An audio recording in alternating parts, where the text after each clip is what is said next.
రాష్ట్రంలో తొలి దశ గ్రామ పంచాయతీ ఎన్నికల పోలింగ్ ప్రారంభమైంది. ఇందుకు సంబంధించి అధికారులు ఇప్పటికే అన్ని ఏర్పాట్లు చేశారు. 3834 సర్పంచ్, 27628 వార్డు సభ్యుల స్థానాలకు ఉదయం నుంచి మధ్యాహ్నం 1 గంట వరకు పోలింగ్ ప్రక్రియ కొనసాగనుంది.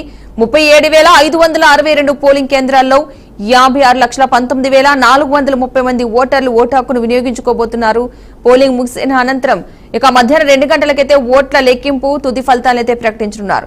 ఎన్నికైన వార్డు సభ్యులతో స్పాట్ లోని మీటింగ్ నిర్వహించి ఏకాభిప్రాయంతో ఉప సర్పంచ్ ఎన్నికను కూడా పూర్తి చేయనున్నారు. కాగా తొలి దశలో 4,236 గ్రామ పంచాయతీ సర్పంచ్ పదవులకు, 37,440 వార్డు సభ్యుల స్థానాలకు ఎన్నికల నోటిఫికేషన్ వెలువడింది. ఇందులో 5 సర్పంచ్ పదవులకు, 169 వార్డు పదవులకు నామినేషన్లు దాఖలు కాలేదు. 396 సర్పంచ్ పదవులు, 9,633 వార్డు సభ్యుల స్థానాలు ఇప్పటికే ఏకగ్రీవమయ్యాయి. ఒక గ్రామ పంచాయతీ సర్పంచ్, 10 వార్డు స్థానాల ఎన్నికలపై హైకోర్టు స్టే విధించింది. తొలి దశ పంచాయతీ ఎన్నికల సందర్భంగా రాష్ట్ర ఎన్నికల సంఘం ప్రతి పోలింగ్ స్టేషన్ వద్ద సీసీ కెమెరాలు ఏర్పాటు చేశారు.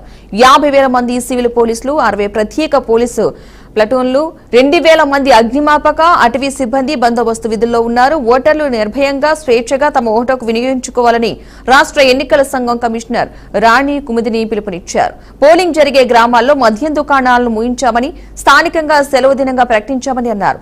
ఏకగ్రీవమైన స్థానాలపై ఎక్కడి నుంచైనా ఫిర్యాదులు వస్తే విచారణ జరిపి చర్యలు తీసుకుంటామని ఎస్ఈసీ రాణి కుదుమిని స్పష్టం చేశారు.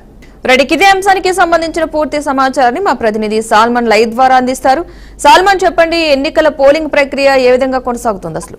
Thank you. తెలంగాణ రాష్ట్ర వ్యాప్తంగా గ్రామ పంచాయతీ ఎన్నికలైతే ప్రారంభమయ్యాయి. అంటే 3 దశలుగా ఈ యొక్క ఎన్నికలైతే ఆ ఎన్నికల కమిషన్ అన్ని ఏర్పాట్లు చేస్తారు.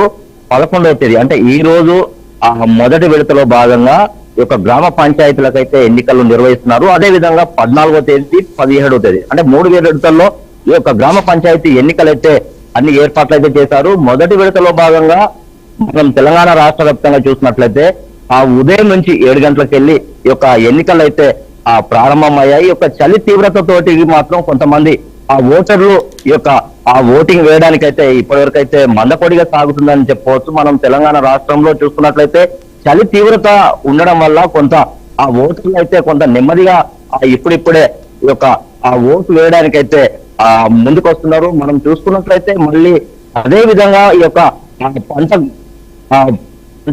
పంటలు కోసే సమయం కనుక కొంతమంది ఆ ఉదయాన్నే పంట పొలాలకు వెళ్ళి ఆ యొక్క చలి ఉన్నా కూడా ఈ యొక్క త్వరగా వచ్చి ఓటు వేసి మళ్ళీ వెళ్ళాలనే ఆలోచనతో అయితే చాలా మంది ఆ ఓటర్లు అయితే ఉన్నారు. అదే విధంగా ఈ రోజు ఓటు అయిన తర్వాత మధ్యాహ్నం 2 గంటల నుండి ఈ యొక్క ఓట్ల లెక్కింపు ప్రారంభం అవుతుంది. అదేవిధంగా ఇదే రోజు సర్పంచి, ఉప సర్పంచి ఎన్నిక కూడా డిక్లేర్ అయ్యే అవకాశం అయితే ఖచ్చితంగా ఉంది. అదే విధంగా మనం చూసుకున్నట్లయితే ఉమ్మడి వరంగల్ జిల్లా వ్యాప్తంగా అంటే ఉమ్మడి వరంగల్ జిల్లాలో ఇప్పటి వరకు గ్రామ పంచాయతీలు 555 గ్రామ పంచాయతీలకు మొదటి విడతలో భాగంగా ఈ యొక్క ఎన్నికలు అయితే నిర్వహిస్తున్నారు.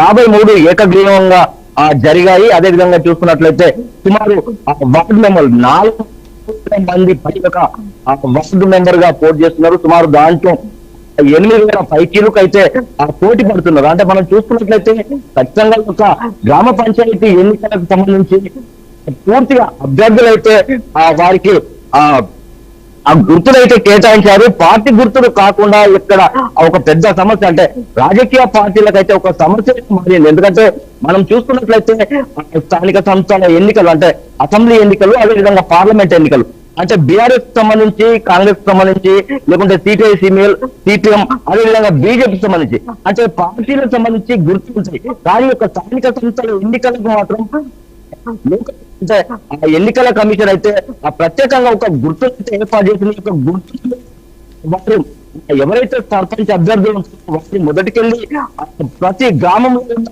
ప్రతి ఓటర్లు అయితే ఖచ్చితంగా ఓటర్లు వెళ్లి ఓటర్కి అయితే పలాని గుర్తు ఉంది, నేను పోటీస్తున్నాను చెప్పుకునే పరిస్థితి ఉంది. ఎందుకంటే అసెంబ్లీ ఎన్నికలకు గ్రామ పంచాయతీ ఎన్నికలకు చాలా తేడా ఉంది. ఖచ్చితంగా మనం చూస్తున్నట్లయితే చూస్తున్నట్లయితే ఒక ఓటింగ్ ప్రారంభమైన మొదటి రోజు జరిగింది.